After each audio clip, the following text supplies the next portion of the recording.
Hello friends, welcome to my channel Aarambh classes.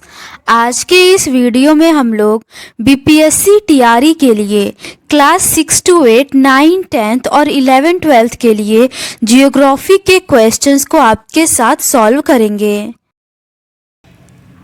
इस book में NCERT के क्लास 6 से लेके 12 तक सभी चैप्टर्स के एमसीक्यूज दिए हुए हैं। इस बुक में BPSC TRE 1, 2, 3, DSSB TGT PGT, KVS TGT PGT, NVS TGT PGT, EMRS TGT PGT में कुल मिलाकर 91 क्वेश्चन पेपर के एनसीईआरटी बेस्ड क्वेश्चंस दिए हुए हैं। तो बिना देर किए चलिए आज का ये वीडियो शुरू करते हैं।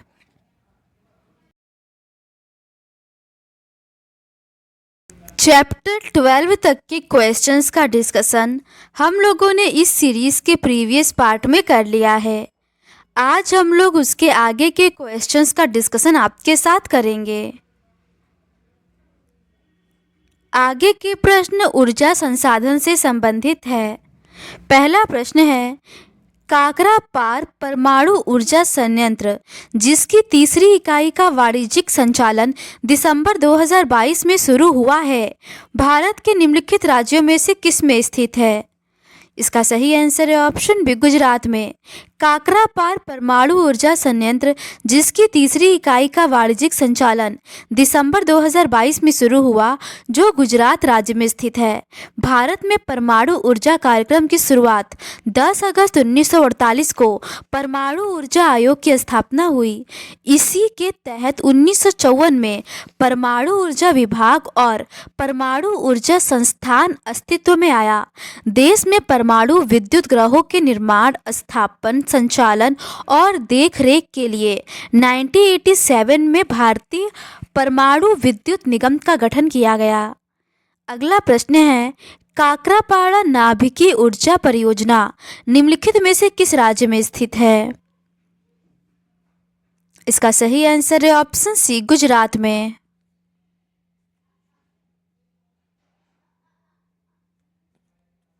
अगला प्रश्न है, निम्नलिखित में से कौन सा परमाणु विद्युत या बिजली संयंत्र कर्नाटक में है? इसका सही आंसर है ऑप्शन सी, कैगा। कैगा परमाणु विद्युत संयंत्र कर्नाटक में स्थापित किया गया है। कैगा कर्नाटक में है, काकरापार गुजरात में है, कलपक्कम तमिलनाडु में, नरोरा उत्तर प्रदेश में, रावतभाटा राजस्थान में, तारापुर महाराष्ट्र में, कूड़नकुलम तमिलनाडु में। परमाणु ऊर्जा विभाग की स्थापना 1954 ईस्वी में की गई थी। अगला प्रश्न है, नागरकोइल तथा जैसलमेर ये दोनों डैश के परिणामकारी उपयोग के लिए प्रसिद्ध है। इसका सही आंसर है ऑप्शन सी, पवन ऊर्जा के लिए। नागरकोइल तथा जैसलमेर ये दोनों देश में पवन ऊर्जा के प्रभावी प्रयोग के लिए प्रसिद्ध है। पवन ऊर्जा पूर्ण रूपेण प्रदूषण मुक्त और ऊर्जा की असमाप्त स्रोत है। प्रवाहित पवन से ऊर्जा को परिवर्तित करने की अभियांत्रिकी बिल्कुल सरल है। पवन की गतिज ऊर्जा को टरबाइन के माध्यम से विद्युत ऊर्जा में बदला जाता है। भारत में पवन ऊर्जा फॉर्म के विशालतम पेटी तमिलनाडु के नागरकोइल से मदुरई तक स्थित है। इसके अतिरिक्त आंध्र प्रदेश, कर्नाटक, गुजरात, केरल, महाराष्ट्र तथा लक्षद्वीप में भी महत्वपूर्ण पवन ऊर्जा फॉर्म है। अगला प्रश्न है, भारत में जल विद्युत ऊर्जा परियोजना द्वारा बिजली का कितना प्रतिशत योगदान होता है? इसका सही आंसर इन चारों ही ऑप्शंस में नहीं दिया गया है। भारत में जल विद्युत ऊर्जा परियोजनाओं द्वारा बिजली का 12.4% योगदान है। बीपीएससी ने इसका सही आंसर ऑप्शन सी 22 को माना है। अगला प्रश्न है, डैश भारत में एक प्रमुख शक्ति प्रदान करने वाला निगम है और इसके पास पर्यावरण प्रबंधन प्रणाली 14001 के लिए ISO प्रमाणन है। इसका सही आंसर है ऑप्शन डी, उपर्युक्त में से एक से अधिक। ऊर्जा शक्ति उत्पादन से संबंधित NTPC व NHPC निगमों को बेहतर पर्यावरण प्रबंधन प्रणाली के लिए 14001 ISO प्रमाण पत्र है, जहां NTPC भारत में कोयला आधारित बिजली उत्पादन में अग्रणी भूमिका निभाता है, वहीं NHPC जल विद्युत उत्पादन में योगदान करता है। BPSC ने इसका सही आंसर ऑप्शन ए NTPC को माना था, जबकि इसका सही आंसर NTPC और NHPC दोनों होना चाहिए। अगला प्रश्न है, बिहार में कौन सा थर्मल पावर प्लांट मौजूद है? इसका सही आंसर है ऑप्शन सी, बरौनी। बिहार में बरौनी थर्मल पावर प्लांट मौजूद है। तेल कूपों से निकाला गया तेल अपरिष्कृत तथा अनेक अशुद्धियों से परिपूर्ण होता है। इसे सीधे प्रयोग में नहीं लाया जा सकता, इसे शोधित किए जाने की आवश्यकता होती है। भारत में दो प्रकार के शोधन कारखाने हैं, पहला है क्षेत्र आधारित और दूसरा है बाजार आधारित। डिगबोई तेल शोधन कारखाना क्षेत्र आधारित तथा बरौनी बाजार आधारित तेल शोधन कारखाने का उदाहरण है। अगला प्रश्न है, निम्न में से कौन सा उपकरण सौर प्रकाश वोल्टी प्रौद्योगिकी का उपयोग करता है? इसका सही आंसर है ऑप्शन ए, सोलर लालटेन। सोलर लालटेन उपकरण सौर प्रकाश फोटोवोल्टेइक प्रौद्योगिकी का उपयोग करता है। सौर लालटेन सौर फोटोवोल्टेइक प्रौद्योगिकी का प्रयोग ग्रामीण क्षेत्रों में किया जाता है, क्योंकि इन क्षेत्रों में बिजली की आपूर्ति अनियमित है। यहाँ तक कि शहरी क्षेत्र में भी लोग बिजली के कटौती के दौरान सोलर लालटेन का प्रयोग करते हैं। अगला प्रश्न है, सौर बैटरी का विद्युत निर्गत इस पर निर्भर करता है। इसका सही आंसर है ऑप्शन ए, सौर विकिरण की तीव्रता। सौर बैटरी का विद्युत निर्गत सौर विकिरण की तीव्रता पर निर्भर करता है। सौर बैटरी एक इलेक्ट्रॉनिक यंत्र है जो प्रकाश ऊर्जा को सीधे विद्युत ऊर्जा में बदल देता है। पराबैंगनी विकिरण एक प्रकार का गैर आयनीकरण विद्युत चुंबकीय विकिरण है, जिसकी तरंगदैर्घ्य दृश्य प्रकाश से कम होता है। अगला प्रश्न है, सभी की सुरक्षा के दृष्टिकोण से निम्नलिखित में से सबसे बेहतर कौन सी ऊर्जा है? इसका सही आंसर है ऑप्शन सी, सोलर। सभी की सुरक्षा के दृष्टिकोण से सबसे बेहतर सौर ऊर्जा है। सौर ऊर्जा गैर परंपरागत ऊर्जा के अंतर्गत नवीकरणीय ऊर्जा स्रोत है।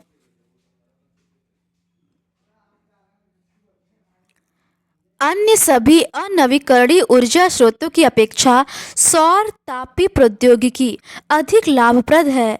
यह लागत प्रतिस्पर्धी, पर्यावरण अनुकूलन तथा निर्माण में आसान है।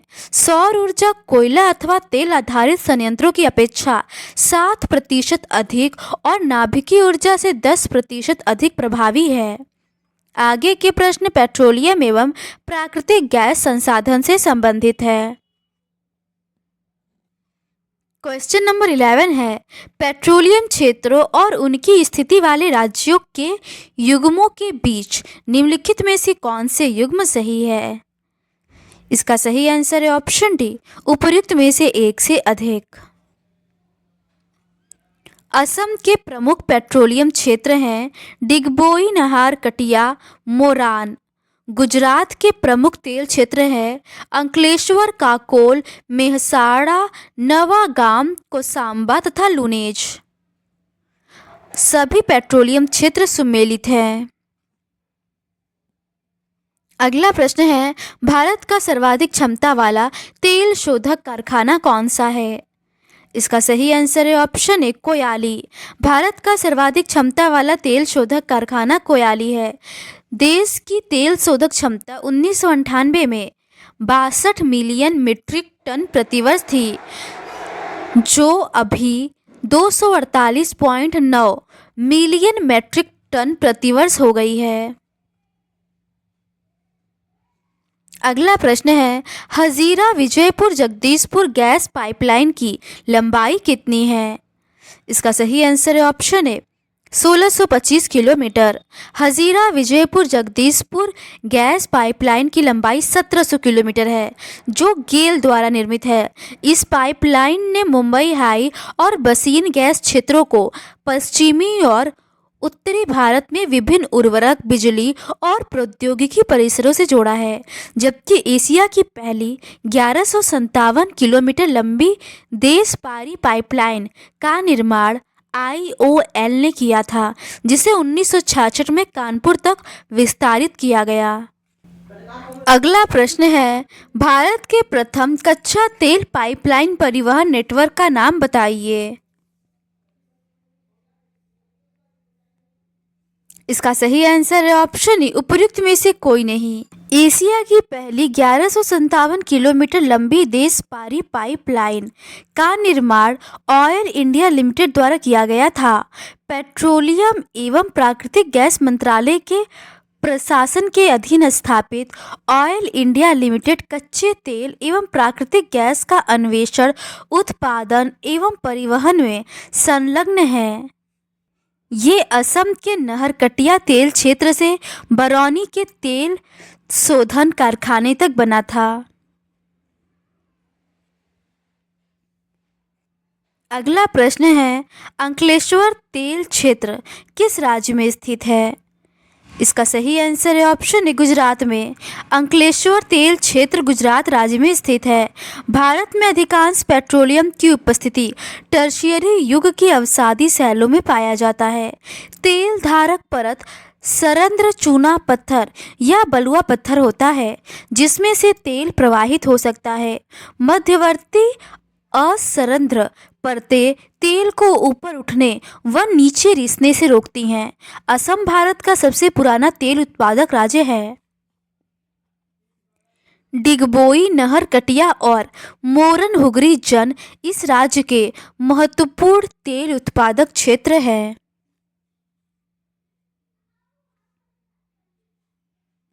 अगला प्रश्न है, निम्नलिखित में से कौन सा स्थान हजीरा विजयपुर जगदीशपुर गैस पाइपलाइन पर अवस्थित नहीं है? इसका सही आंसर है ऑप्शन सी सिंगरौली। इन सभी में सिंगरौली हजीरा विजयपुर जगदीशपुर गैस पाइपलाइन पर स्थित नहीं है। गेल द्वारा निर्मित 1700 किलोमीटर लंबी Hazira Vijaypur Jagdishpur cross country gas pipeline ने मुंबई हाई और बेसिन गैस क्षेत्र को पश्चिमी और उत्तरी भारत के विभिन्न उर्वरक, बिजली और औद्योगिक परिसरों से जोड़ा है। हजीरा विजयपुर जगदीशपुर गैस पाइपलाइन पर अंकलेश्वर, झाबुआ और औरैया अवस्थित है। अगला प्रश्न है, हजीरा विजयपुर जगदीशपुर देश की सबसे महत्वपूर्ण गैस पाइपलाइन है। निम्नलिखित में से कौन सा HVJ के बारे में सही नहीं है?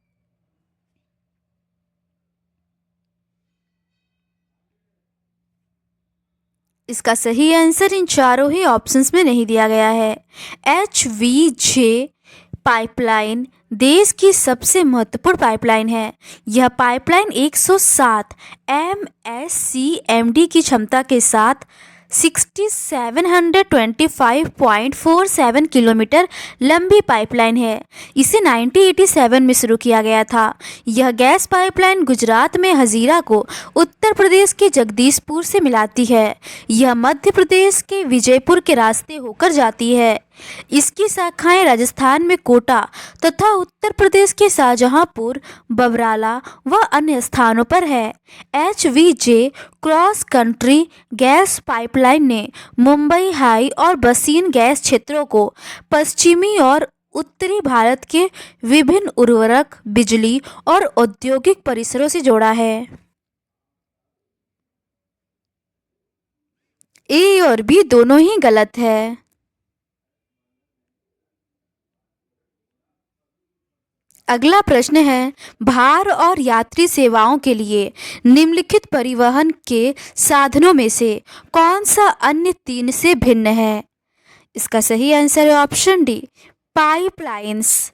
भार और यात्री सेवाओं के लिए परिवहन के साधनों में पाइपलाइनें भिन्न हैं, क्योंकि पाइपलाइनें यात्री सेवाओं के लिए उपलब्ध नहीं होती हैं। इनसे गैसें, तेल आदि का परिवहन होता है। वही सड़क मार्ग, रेल मार्ग एवं वायु मार्ग द्वारा भार और यात्रियों का परिवहन होता है। अगला प्रश्न है, निम्नलिखित में से कौन सी भारतीय गैस प्राधिकरण द्वारा निर्मित एलपीजी पाइपलाइन है? पहला है जामनगर लोनी पाइपलाइन, दूसरा है हजीरा विजयपुर जगदीशपुर पाइपलाइन। इसका सही आंसर है ऑप्शन सी, पहला और दूसरा दोनों। भारतीय गैस प्राधिकरण लिमिटेड भारत में गैस हेतु शीर्ष तकनीकी संस्थान है, जिसका मुख्यालय नई दिल्ली में है। गेल भारत में प्राकृतिक गैस प्रसंस्करण और वितरण हेतु जिम्मेदार है। इसका स्वामित्व भारत सरकार के पेट्रोलियम और प्राकृतिक गैस मंत्रालय के पास है। इसके अंतर्गत निर्मित एलपीजी पाइपलाइन है जामनगर लोनी पाइपलाइन और हजीरा विजयपुर जगदीशपुर पाइपलाइन। अगला प्रश्न है, गुजरात के सलाया से उत्तर प्रदेश के मथुरा तक बनाई गई पाइपलाइन की लंबाई कितनी है? इसका सही आंसर है ऑप्शन बी, 1256 किलोमीटर। गुजरात के सलाया से उत्तर प्रदेश के मथुरा तक बनाई गई पाइपलाइन की लंबाई 1256 किलोमीटर है। यह गुजरात के सलाया से विरमगांव, मथुरा, दिल्ली व सोनीपत के रास्ते पंजाब में जालंधर तक जाती है। इसकी अन्य शाखा बड़ोदरा के निकट कोयली, कावे, चुक्षु व अन्य स्थानों से जोड़ती है। अगला प्रश्न है, भारत के प्रथम कच्चा तेल पाइपलाइन परिवहन नेटवर्क का नाम बताइए। इसका सही आंसर है ऑप्शन ए, उपर्युक्त में से कोई नहीं। भारत की पहली 1157 किलोमीटर लंबी देश पारी पाइपलाइन असम के नहरकटिया तेल क्षेत्र से बरौनी के तेल शोधन कारखाने तक का निर्माण IOL द्वारा किया गया था। इसे 1966 में और आगे कानपुर तक विस्तारित किया गया। पाइपलाइनें गैसों एवं तरल पदार्थों के बीच लंबी दूरी तक परिवहन हेतु अत्यधिक सुविधाजनक एवं सक्षम परिवहन प्रणाली है। पेट्रोलियम एवं प्राकृतिक गैस मंत्रालय के प्रशासन के अधीन स्थापित ऑयल इंडिया लिमिटेड कच्चे तेल एवं प्राकृतिक गैस के अन्वेषण, उत्पादन एवं परिवहन में संलग्न है। इसे 1959 में एक कंपनी के रूप में निगमित किया गया था। अगला प्रश्न है, भारत में सबसे पुराना तेल का भंडार कहाँ है? इसका सही आंसर है ऑप्शन ए, उपर्युक्त में से कोई नहीं। असम भारत का सबसे पुराना तेल उत्पादक राज्य है। डिगबोई, नाहरकटिया और मोरान हुगरी जन असम के महत्वपूर्ण तेल उत्पादक क्षेत्र है। भारत में मुंबई हाई, गुजरात के अंकलेश्वर प्रमुख तेल क्षेत्र है। अपरिष्कृत पेट्रोलियम टर्शियरी युग की अवसादी शैलों में पाया जाता है।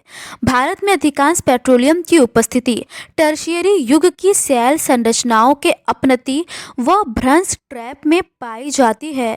व्यवस्थित ढंग से तेल अन्वेषण और उत्पादन 1956 में तेल एवं प्राकृतिक गैस आयोग की स्थापना के बाद प्रारंभ हुआ।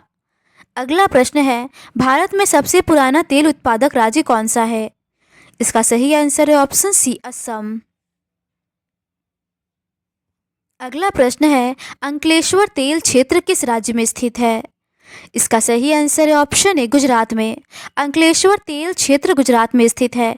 गुजरात में अन्य प्रमुख तेल क्षेत्र अंकलेश्वर, कालोल, मेहसाणा, नवागाम, कोशावा तथा लुनेज है। भारत में मुंबई हाई, गुजरात और असम प्रमुख पेट्रोलियम उत्पादक क्षेत्र है। असम भारत का सबसे पुराना तेल उत्पादक राज्य है। डिगबोई, नहरकटिया और मोरन हुगरी जन इस राज्य के महत्वपूर्ण तेल उत्पादक क्षेत्र हैं। मुंबई हाई जो मुंबई नगर से 160 किलोमीटर दूर अपतटीय क्षेत्र में पड़ता है, जिसे 1973 में खोजा गया था, वह 1976 में उत्पादन प्रारंभ हो गया। भारत में अधिकांश पेट्रोलियम की उपस्थिति टर्शियरी युग की शैल संरचनाओं के अपनति व भ्रंश ट्रैप में पाई जाती है।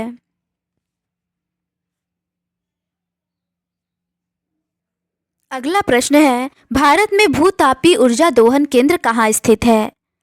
इसका सही आंसर है ऑप्शन डी, उपर्युक्त में से एक से अधिक। भारत में भूतापीय ऊर्जा दोहन केंद्र हिमाचल प्रदेश के मणिकरण के निकट पार्वती घाटी तथा लद्दाख में पूगा घाटी में स्थित है। पृथ्वी के आंतरिक भागों से ताप का प्रयोग कर उत्पन्न की जाने वाली विद्युत को भूतापीय ऊर्जा कहते हैं। ए और बी दोनों ही सही होगा। अगला प्रश्न है, पार्वती घाटी का भूतापीय संयंत्र कहाँ स्थित है? इसका सही आंसर है ऑप्शन सी, हिमाचल प्रदेश में। अगला प्रश्न है, भूमि की गहराई के हॉट स्पॉट्स को प्राप्त ऊर्जा को डैश कहते हैं। इसका सही आंसर है ऑप्शन बी, भूगर्भ उष्मीय ऊर्जा। भूमि की गहराई में हॉट स्पॉट से प्राप्त ऊर्जा को भूतापीय ऊर्जा कहते हैं।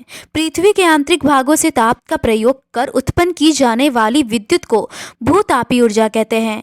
भूतापीय ऊर्जा इसलिए अस्तित्व में है क्योंकि बढ़ती गहराई के साथ पृथ्वी प्रगामी ढंग से प्राप्त होती है।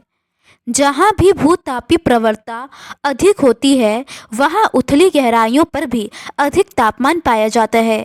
ऐसे क्षेत्रों में भूमिगत जल चट्टानों से ऊष्मा का अवशोषण कर तप्त हो जाता है। यह इतना तप्त हो जाता है कि यह पृथ्वी की सतह की ओर उठता है तो भाप में परिवर्तित हो जाता है। इसी भाप का उपयोग टरबाइन को चलाने और विद्युत उत्पन्न करने के लिए किया जाता है। भूतापीय ऊर्जा के दोहन के लिए भारत में 2 परियोजनाएं शुरू की गई, जो हिमाचल प्रदेश में मणिकरण के निकट पार्वती घाटी में और लद्दाख के पूगा घाटी में स्थित है। तो आज के इस वीडियो में बस इतना ही।